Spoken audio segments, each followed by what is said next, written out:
Hey guys, Austin here, and welcome back to another Minecraft mod showcase video here on the channel. Today we are checking a very useful mod, one that doesn't have any practicality in maybe Minecraft survival, but has a lot of potential in any creative maps, or if you're a content creator on YouTube and you're making thumbnails, etc. This mod is known as the Straw Statues mod for Minecraft version 1.20.1, which is the version I'm reviewing it in because that's the most recent updated version in Forge, but it is available in versions 1.19.2 all the way to 1.21 and other Minecraft launchers like NeoForge, etc. So feel free to check it out for yourselves. And if you guys have been enjoying the mod showcase on the channel, be sure to leave a like on this video, subscribe if you're new, and let's get into how the straw statues actually works. So in this chest right here, you'll find yourself the only item in the game, the straw statue. Use shift/right click to empty your hand to open the configuration screen. We'll show you how to do that soon, do not worry. But you can actually craft this in survival. It's crafted with one hay bale and a bunch of sticks, so you are welcome to use this in a survival setting if you wanted to.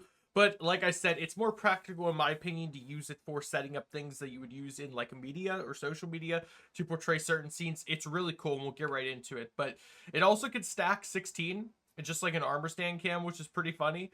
But let's go over exactly how this works. So when you place it down, it will actually give you a sort of default expression like this. As you can see, when I place them down, their poses will be different every time, but they will always be this default sort of straw man here. Now, if you shift and right click him, this is where things get crazy. So the first option you are presented with is the rotations option. So this, if you randomize it, you will see will change the pose of this man every single time in real time and on your little image screen here. You can do a few things. One, you can decide to mirror the pose, so, swapping it back and forth.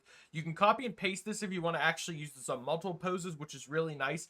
And this is essentially how it works. As you can see, you can move the body parts around, rotate them as you so desire, to your heart's content. It is completely up to you. The sky is the limit, quite literally, on how you want to pose this man. Yes, before you say anything, I know there are websites that can do this actually already that don't revolve around a mod in Minecraft, but I will get into details on why this is actually the more superior version very soon.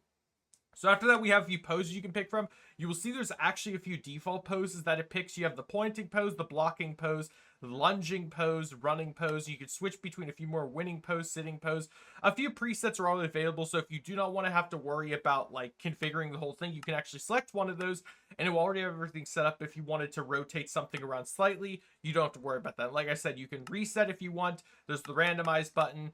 And then there is the limited rotations button, which only allow you to do certain things versus you can unlock that and your guy kind of goes nuts with it. That's completely up to you. I would personally have this on lock though, because it can get a little bit too hard to control it if you don't have that unlocked. But let's move on to the next thing known as the style. So the style is a very simple thing and something I personally am probably not going to use much of. But you can literally decide how the actual skin looks. You can decide what the name will be if you want to display that name over top or not. You can also decide if it is a small or baby version, slim arms or regular arms. That's the 1.8 style of Minecraft skins versus the modern day style. You can decide if the skin is crouching, decide if they have no gravity, which is preventing the statue from falling down, or they'll be floating, so in Minecraft physics. And then finally, you can change the statue so it can no longer be broken, equipped, or anything basically will make sure nobody can interact with the statue. So that's something you're probably going to want on if you play on servers, if you are deciding to, like, you don't want anyone else to interact with your statue.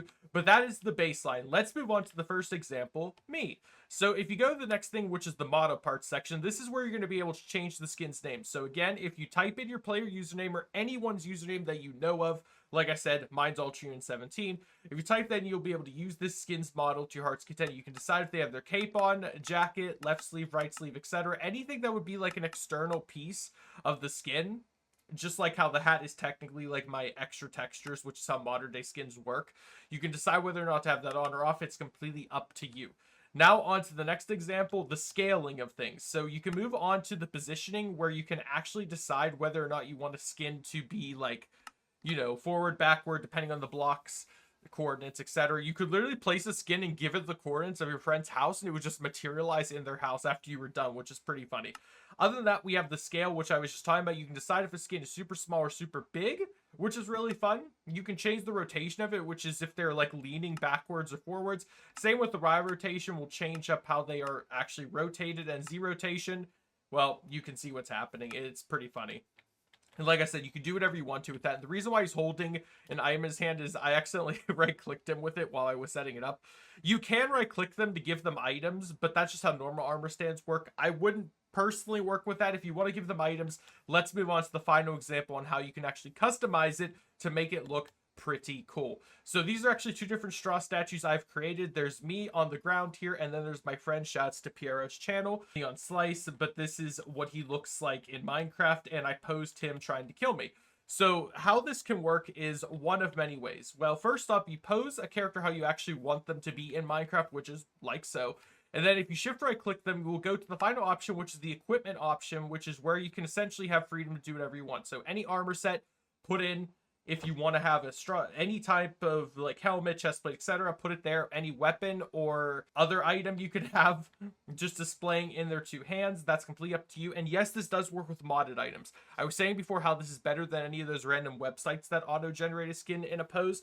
This is why it's better, because although they might allow preset items to be set in, they do not have control or the rights to have modded items in, obviously, because it's just vanilla Minecraft website.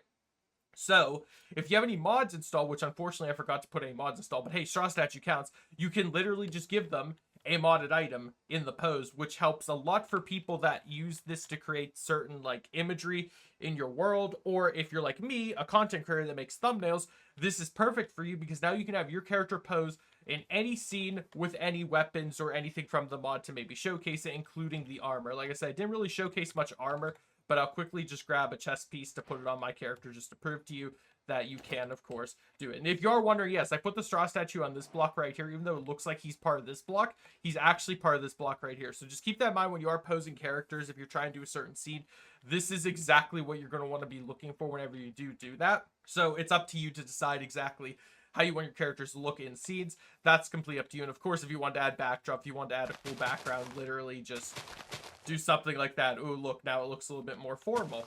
And there you have it. So yeah, that's pretty much it for the straw statues mod. Like I said, it's a very simple mod that adds in one item to Minecraft, but it can add limitless possibilities to people that actually know how to use this mod to their greatest potential.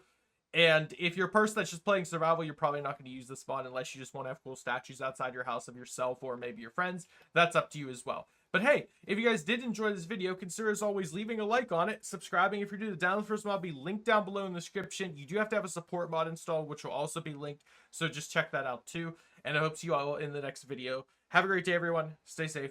Goodbye.